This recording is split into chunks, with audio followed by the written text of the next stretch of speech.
Bueno, siguiendo con el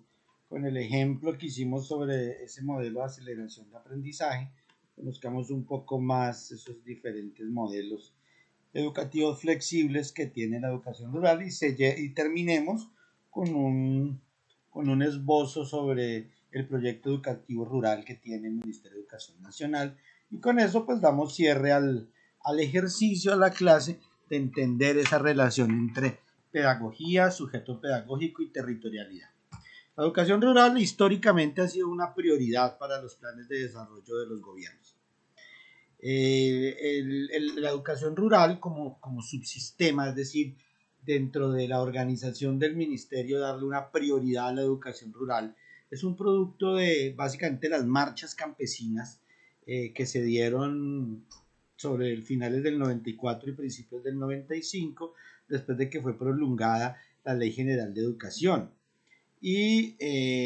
por las diferentes acciones que promovieron la FAO y la UNESCO para mitigar básicamente la pobreza y el analfabetismo que había en los campesinos.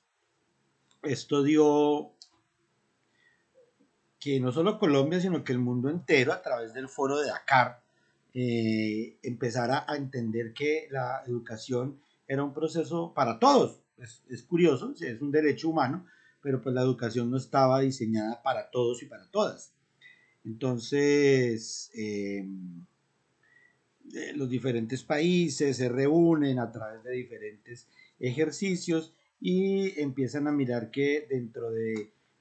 las necesidades para afrontar el nuevo milenio, ya en el 2000, estaba mitigar la pobreza y combatir el alfabetismo. Y dentro de eso pues se volvía como política pública esencial en educación la educación rural. Y la educación rural a través de diferentes modelos educativos flexibles, como modelos diferenciados. Eh,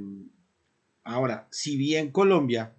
ya desde 1975 había lanzado el programa de la escuela nueva, eh, y que hasta la ley 115 había sido muy exitoso como modelo educativo flexible, pues la constitución, la ley y todas estas dinámicas del mundo generaron que existieran otros modelos educativos flexibles. Vienen los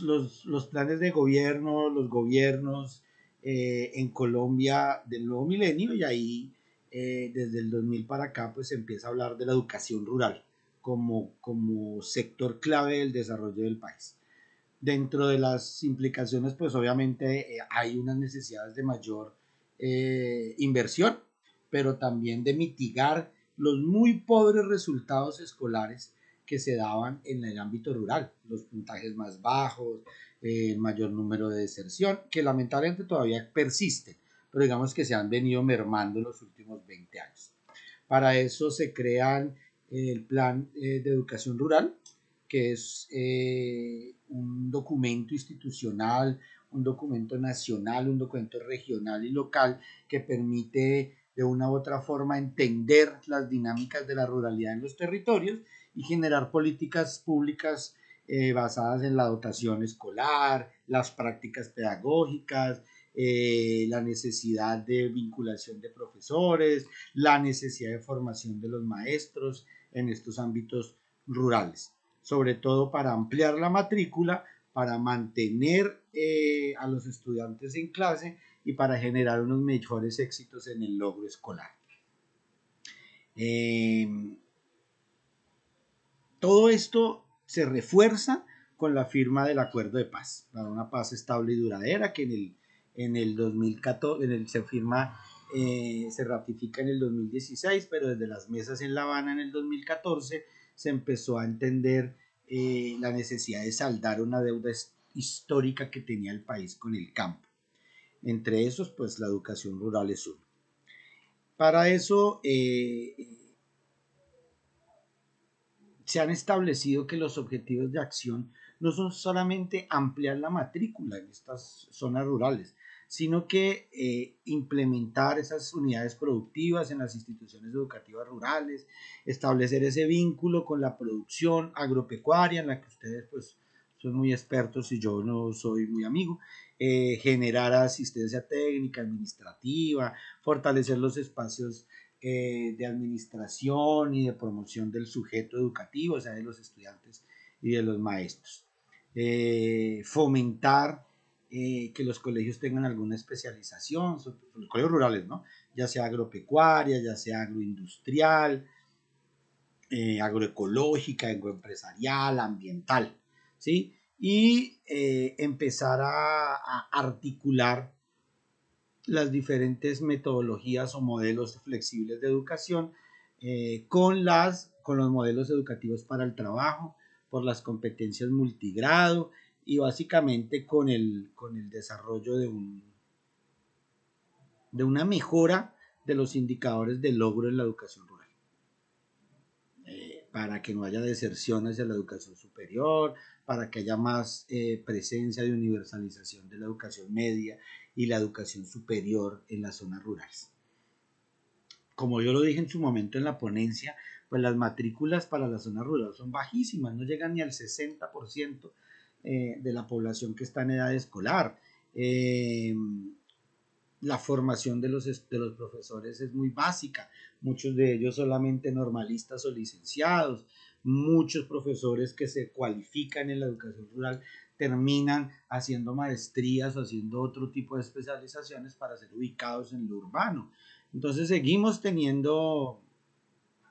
esas necesidades, ¿no? De entender la educación rural no solo como una necesidad de cobertura, sino como una acción política.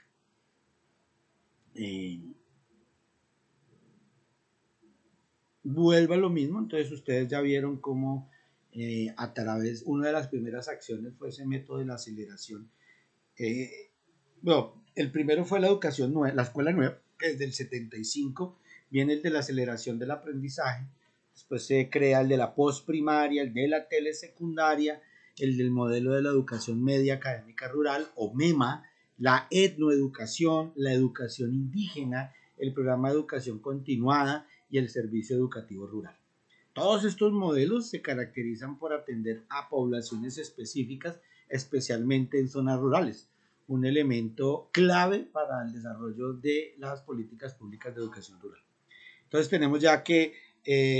la escuela nueva es para atender a aquella población infantil que está bien en su edad, pero por el número de estudiantes no da para tener un maestro para cada uno de los grados, sobre todo en primaria. Entonces se trabaja el modelo de escuela nueva como un aula multigrado en la que los estudiantes, si bien responden a su edad académicamente, están en una misma aula y se trabajan proyectos y se trabajan actividades generales pero focalizados en guías de aprendizaje según el nivel y la edad en la que estén los estudiantes. También tenemos el ejercicio de la posprimaria, que es una educación basada en adultos sobre todo, para que de una u otra forma puedan cumplir con ese ciclo de la primaria. La posprimaria tiene que ver con todos esos nivelaciones, procesos de conexión con las trayectorias de vida de jóvenes y de adultos en la educación rural. La telesecundaria, que es la posibilidad de utilizar medios de comunicación, mediaciones tecnológicas, como en su momento la radio, como después la televisión y como hoy los modelos educativos a través de computadores, para que niños, sobre todo jóvenes, niños a mayores de 10 años hasta los 17, jóvenes y adultos puedan cumplir con el acceso a la educación secundaria de una manera alternativa sin abandonar sus territorios rurales. Está el modelo de educación media académica rural y son aquellos colegios que ya dentro de la ruralidad ofrecen la educación media, ya sea a través de internados o ya sea a través de una especialización como una especialización educativa de la media que tiene que ver con los agronegocios, con la agricultura, con la agroecología, con el cuidado del medio ambiente, con diferentes herramientas. La etnoeducación, que tiene que ver en dos momentos, la etnoeducación endógena y la etnoeducación exógena, es decir, esa posibilidad que tienen los pueblos étnicos de educarse a sí mismos, de generar sus propios modelos educativos y sus propios sistemas educativos, pero también la obligatoriedad que en el sistema educativo normal se incluyan contenidos, ejercicios, materias que desarrollen pensamientos alternos, epistemologías diferentes a la occidental y que integren los pensamientos de las comunidades negras, de las comunidades indígenas, de las comunidades campesinas, de las comunidades gitanas o romaníes. Está también la educación indígena, que es un derecho que tienen de un sistema educativo propio de las comunidades indígenas que están situadas dentro de resguardos indígenas, donde ellos administran, gestionan toda su educación, principalmente a través del uso como maestros de sus etnoeducadores, pero también con la necesidad o la imperativa necesidad de llamar o de pedir otro tipo de profesionales no propios de la comunidad indígena que fortalezcan otros aprendizajes. Básicamente son colegios dentro de resguardos indígenas.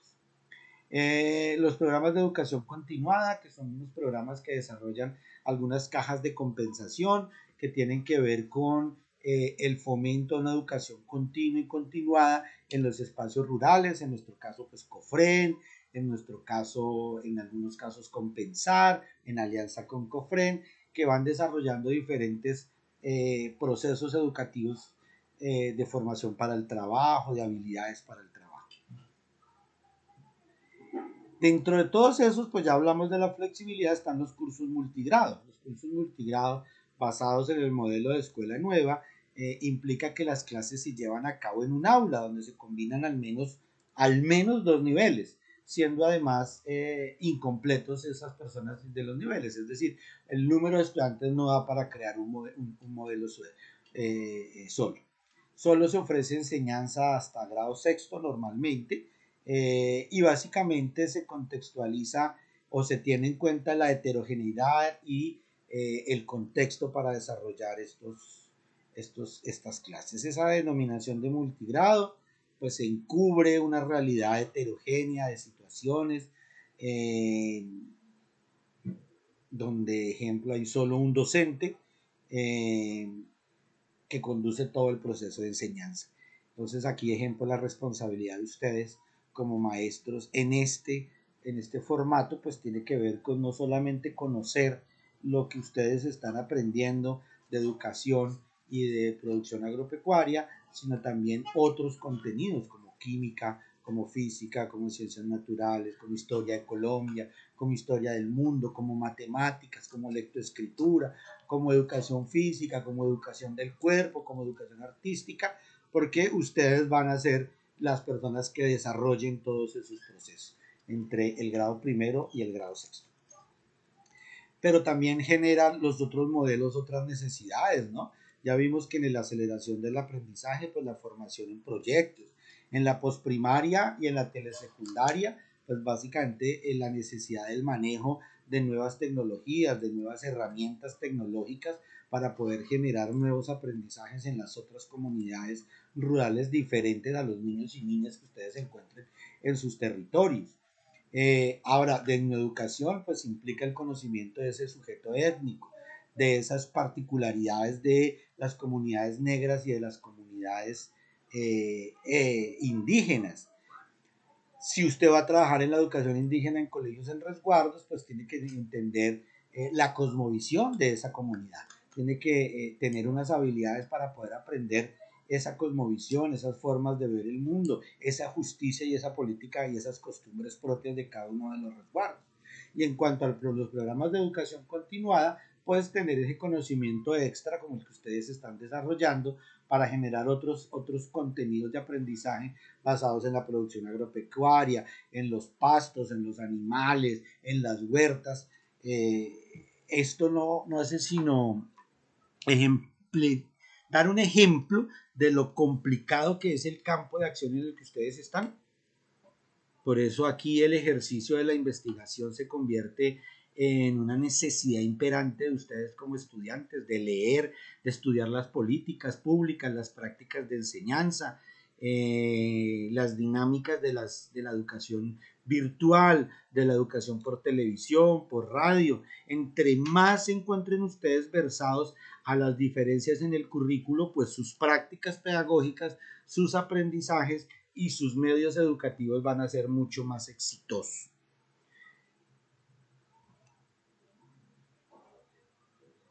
¿Esto a qué lleva? A que independiente en la escuela que usted esté, pues le va a tocar construir su propio currículo. Porque si bien las escuelas están anidadas a centros educativos o a instituciones educativas mucho más grandes, pues los currículos deben estar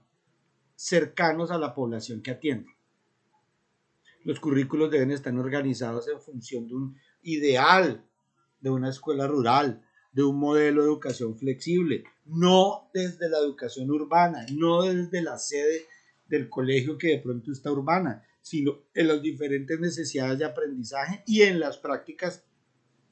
pedagógico-didácticas que ustedes van a tener ahí.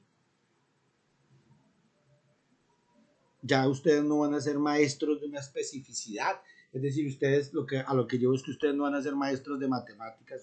sino ustedes van a ser unos maestros integrales, completamente integrales. Entonces, eh,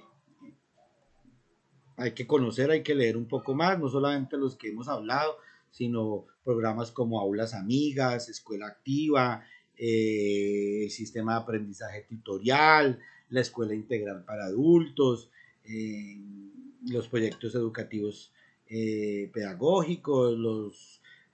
modelos de gestión escolar, los modelos de liderazgo escolar y diferentes procesos que les van a permitir a ustedes entender las necesidades de su territorio, de su comunidad y generarles una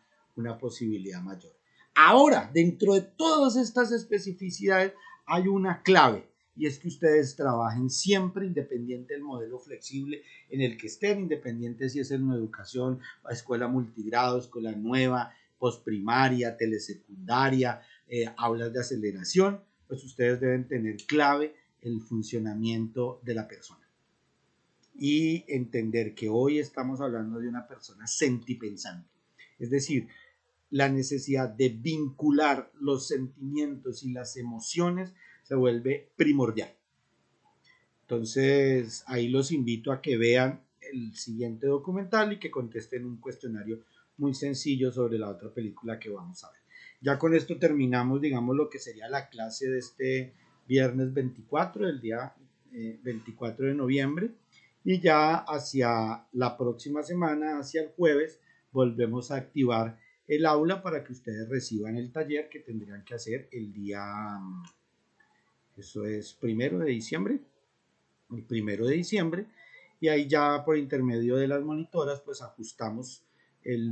martes 5 y el jueves 7 que nos veremos y ahí ya cerraremos la clase de antropología educativa hablando sobre los sujetos étnicos en el aprendizaje. Vamos a